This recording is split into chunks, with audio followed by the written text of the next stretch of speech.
Before the Saints played the Bucks on a sunny Sunday in October, these guys walking to the game stopped to grab a few beers.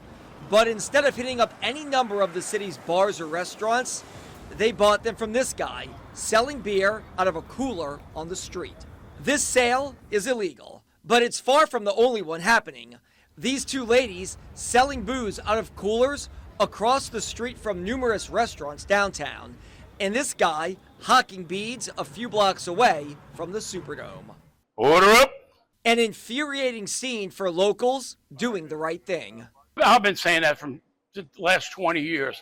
You notice, you see people walking down the street with buggies, ice chests, and they don't have liquor license. Mike Serio owns Serio's Po' Boys in the heart of the CBD, just off Canal Street. I got a brick and mortar building, and I got to pay a lot of taxes. I got to pay a lot of insurance. I got to keep up with all my permits. And you're going to have people sponging off us? That's not fair. And it's an issue that's on the radar screen of elected leaders. To those who are feeling it in their pocket, it's a big issue. City Councilman Freddie King's district includes the French Quarter and most of downtown. The main thing is safety. You can't have people selling alcohol unpermitted, unlicensed to anyone. You can sell it to an underage minor. That can lead to all kinds of issues. And the unenforced laws don't stop with the illegal sale of booze on the street before large events. Are you seeing more illegal operators in the quarter and downtown? Yes. Unpermitted golf carts, homemade bikes, and other electrical vehicles were all spotted all over the city during the weekend of the Taylor Swift concerts. They don't carry insurance. They don't pay any kind of way to have license on their bike. All of these people cutting into the paychecks of legal pedicab operators all across the city. People like Mike Serbel from Need a Ride Pedicab. You don't know who you're just riding with.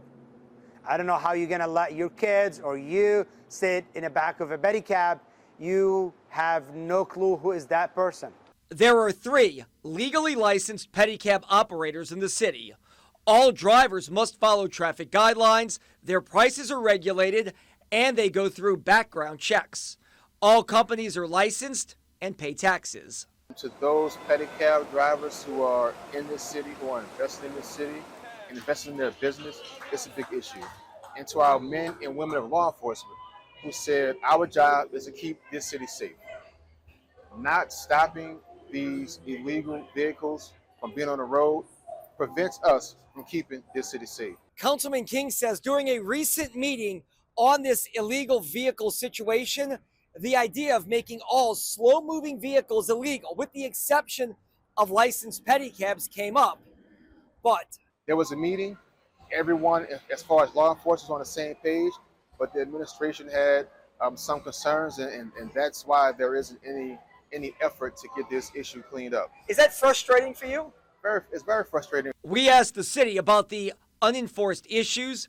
They responded by telling WDSU Investigates all potential vendors are required to apply for an occupational license with the Department of Safety and Permits prior to operating.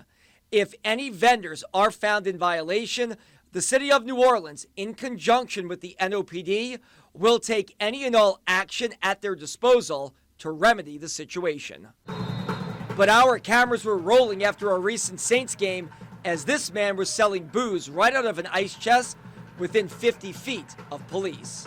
No one is doing anything to stop him.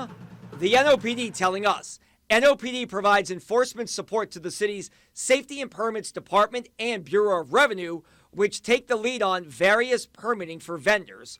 When violations are identified, NOPD takes necessary action to deal with the violation in conjunction with these departments.